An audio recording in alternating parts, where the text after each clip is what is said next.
Hello bachcho, let's solve this problem. A nucleus moving with velocity v bar emits an alpha particle. Let the velocities of the alpha particle and the remaining nucleus be v1 and v2 and their masses be m1 and m2. Then we have to choose the correct option. So how to solve this problem?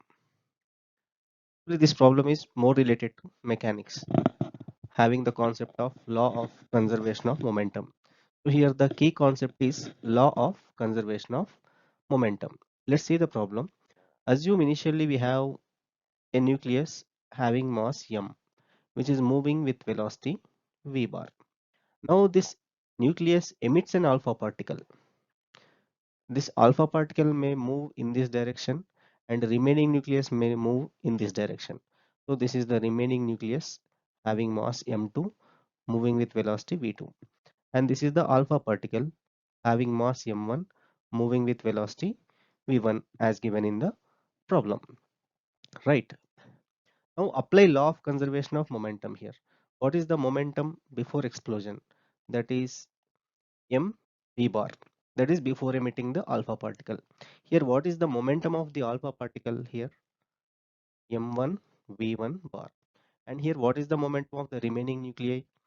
It is p2 equal to m2 v2 bar. So according to law of conservation of momentum, we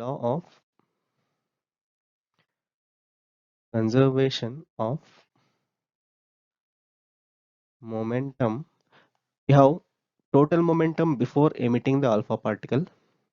Say this is p bar and this is p1 bar and p2 bar. So p bar equal to p1 bar plus p2 bar.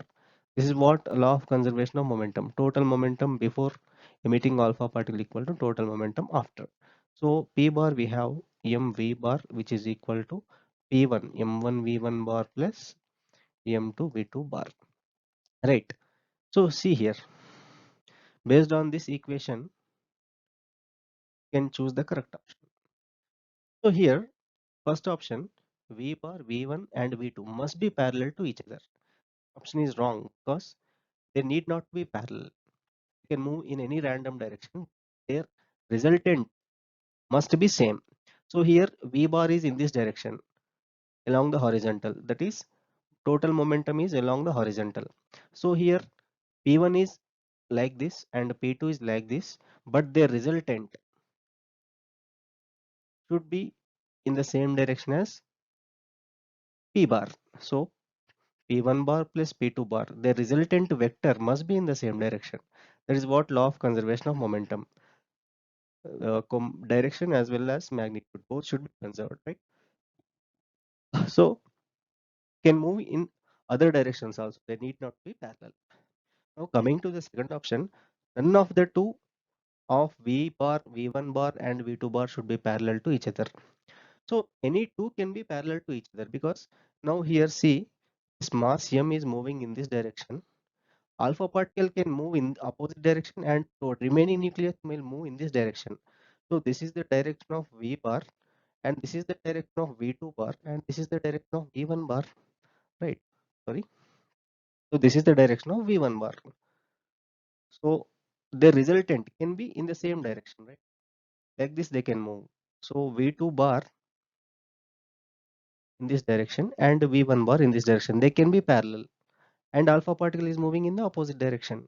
So the option 2, none of the two should be parallel to each other. So any two can be parallel to each other, that is v bar and v2 bar, right? Now option 3, v1 plus v2 must be parallel to v bar. So here momentas are parallel, not their velocities. So this is also wrong. So the rest is fourth option, m1 v1 bar plus m2 v2 bar. This is the resultant momentum. This resultant momentum must be parallel to v bar or mv bar also because m is a scalar, no?